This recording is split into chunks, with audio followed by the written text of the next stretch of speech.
के साथ चलिए अब रुक कर लेते हैं न्यूज पंच में आगे और अगली प्रमुख खबर का रुख करते हैं। और अगली प्रमुख खबर है देश की राजधानी दिल्ली से जुड़ी हुई, जहां आपको बता दें कि जवाहरलाल नेहरू यूनिवर्सिटी यानी कि JNU में बीते कल 5 जनवरी की आधी रात को छात्रों ने काफी हंगामा कर दिया, काफी बवाल वहां पर मचाया गया। JNU के कैंपस में सुप्रीम कोर्ट की तरफ से जो दिल्ली दंगों के आरोपी उमर खालिद और शर्जील इमाम की जमानत याचिका खारिज करने के फैसले के बाद छात्रों ने बीते कल ये विरोध प्रदर्शन किया। काफी हंगामा JNU के कैंपस में किया गया और ये पूरा जो विरोध प्रदर्शन था वो था साबरमती हॉस्टल के बाहर, जिसमें प्रधानमंत्री नरेंद्र मोदी और केंद्रीय मंत्री अमित शाह के खिलाफ भी आपत्तिजनक नारे लगाए गए। इस प्रदर्शन से जुड़ा हुआ एक वीडियो भी सामने आ चुका है।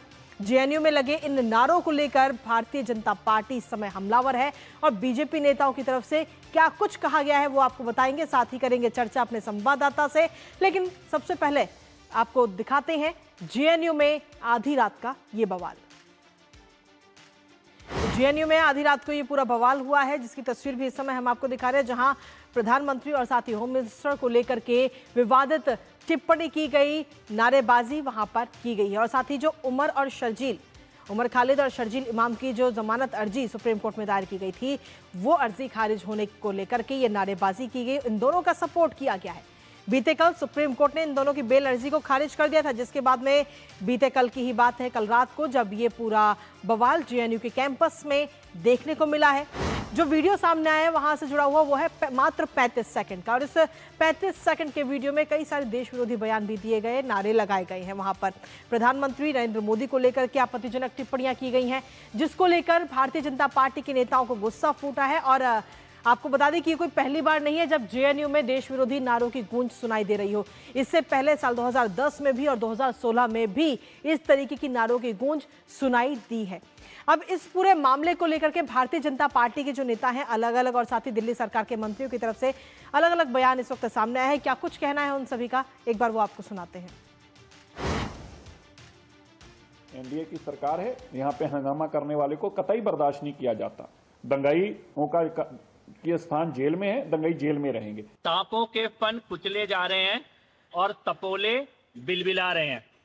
ये जो लोग हैं जो आतंकवादियों के समर्थन में नारे लगाते हैं, नक्सलवादियों के समर्थन में नारे लगाते हैं, दिल्ली के खिलाफ साजिश रचने वाले दंगाइयों को सुप्रीम कोर्ट पहचान चुका है और उनको कठोर सजा देने का रास्ता खुल चुका है। देश की न्याय प्रणाली है और उस न्याय प्रणाली से ऊपर तो कुछ है ही नहीं, सरकारें भी बाध्य हैं उस न्याय को मानने के लिए।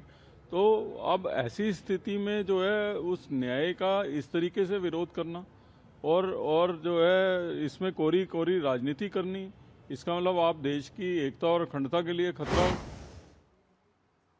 को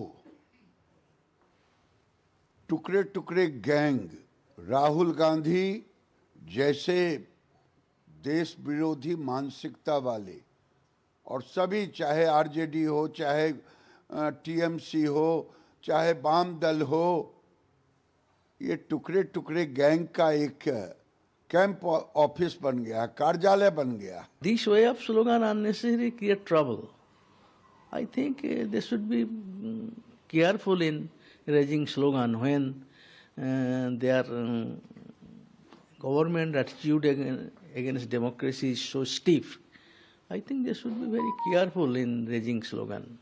पहले पृथ्वीराज चौहान, हुसैन दलवाई, बृंदा कराज जैसे लोगों ने उमर खालिद को मासूम बताया और अब सुप्रीम कोर्ट, और केवल सुप्रीम कोर्ट नहीं, देश के प्रधानमंत्री और गृह मंत्री के खिलाफ लेफ्ट कांग्रेस इकोसिस्टम के लोग JNU में मारने के नारे लगाते हैं, कहते हैं कि कब्र खुदेगी मोदी और अमित शाह जी की। ये दिखाता है कि ये भारत विरोधी अर्बन नक्सली गैंग है जो हमेशा उमर शर्जील जैसे टुकड़े टुकड़े करने वाले लोगों को भारत की राष्ट्रीय सुरक्षा के ऊपर रखता है और वोट बैंक नीति को राष्ट्रीय सुरक्षा के ऊपर रखता है।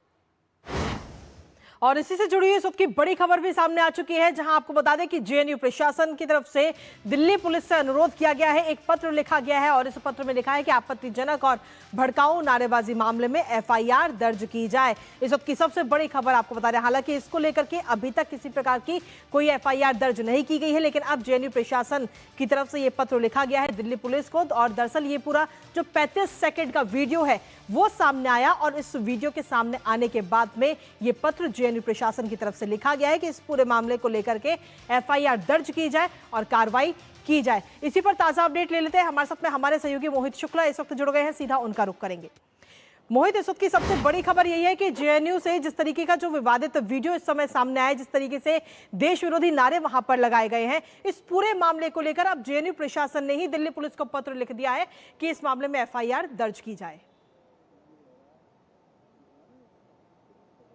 बिल्कुल कृतिका, आपको बताना चाहूंगा कि कल रात लगभग 10 बजे के आसपास जेएनयू के अंदर साबरमती हॉस्टल के पास लगभग 30 से 35 स्टूडेंट इकट्ठे होते हैं और ये जो वामपंथी विचारधारा से प्रभावित ये लोग जिस तरीके से ऐसा पूर्व में भी करते रहे हैं और कल जो वाकया हुआ है वो काफी शर्मनाक है। इसकी जितनी निंदा की जाए, इसकी जितनी मजम्मत की जाए ये कम है। और उसका आप समझिए कि वहां पर देश विरोधी नारे लगाए गए, वहां पर ऐसे विवादित नारे लगाए गए जिसका मैं जिक्र भी नहीं कर सकता हूं। आप समझिए कि वो उसका जिक्र करना भी अपने आप में कहीं ना कहीं बहुत ही ज्यादा शर्मनाक है। आप समझिए कि इस पूरे मसले के बाद क्या होता है, चीफ सिक्योरिटी ऑफिसर बसंत कुंज थाने में एक एफआईआर देते हैं जिसमें इस सारी चीजों का जिक्र किया जाता है, बाकायदा उसमें नाम दिए गए हैं, उसमें जो लेफ्ट संगठन है उनके नेताओं के नाम दिए गए हैं और बाकायदा नामजद एफआईआर के लिए ये रिक्वेस्ट दी गई है बसंत कुंज थाने में।